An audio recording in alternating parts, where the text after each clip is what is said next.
Une vie qui reprend, des passants dans la rue et même des marchés ouverts.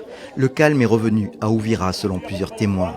C'est maintenant le M23 qui est aux commandes et les Congolais tentent de s'adapter. Oui, il y a eu des morts, parce que ça ne peut pas manquer pendant une guerre. Mais maintenant ça se calme, et j'espère que ceux qui sont partis vont revenir afin qu'on reconstruise notre pays, même si c'est un autre niveau d'administration avec le départ des Wazalendo.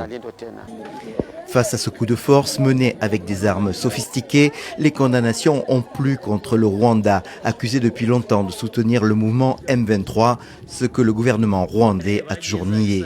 Et ce jeudi, le président Paul Kagame a riposté, condamnant plutôt la présence de soldats burundais sur le sol congolais. On peut s'étonner de comment une si grande force burundaise peut entrer au Congo. Il est clair qu'il y a un problème sérieux. Ils ont passé des jours à bombarder les gens à Minwembe avec de l'artillerie et des drones.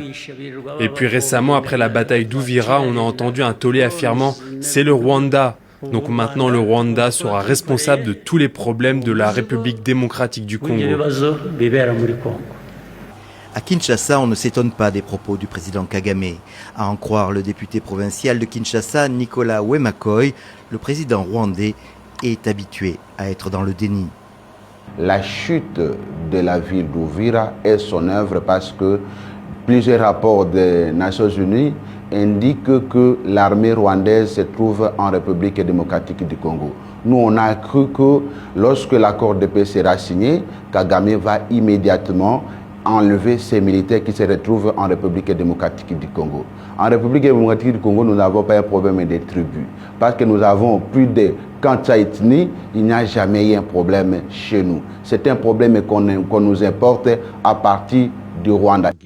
Ce vendredi, une condamnation forte est venue de New York. À l'ONU, le Conseil de sécurité se réunissait au sujet de la situation au Congo et Mike Waltz, ambassadeur des États-Unis, a dénoncé l'implication du Rwanda. Ces derniers mois, le Rwanda a déployé de nombreux missiles solaires et d'autres armements lourds et sophistiqués dans le nord et le sud Kivu pour aider le M23. Quelques jours après la signature de l'accord pour la paix entre République démocratique du Congo et Rwanda, à Washington, les deux pays n'en ont jamais paru aussi loin. Cela provoque l'exaspération de son principal instigateur et négociateur, les États-Unis.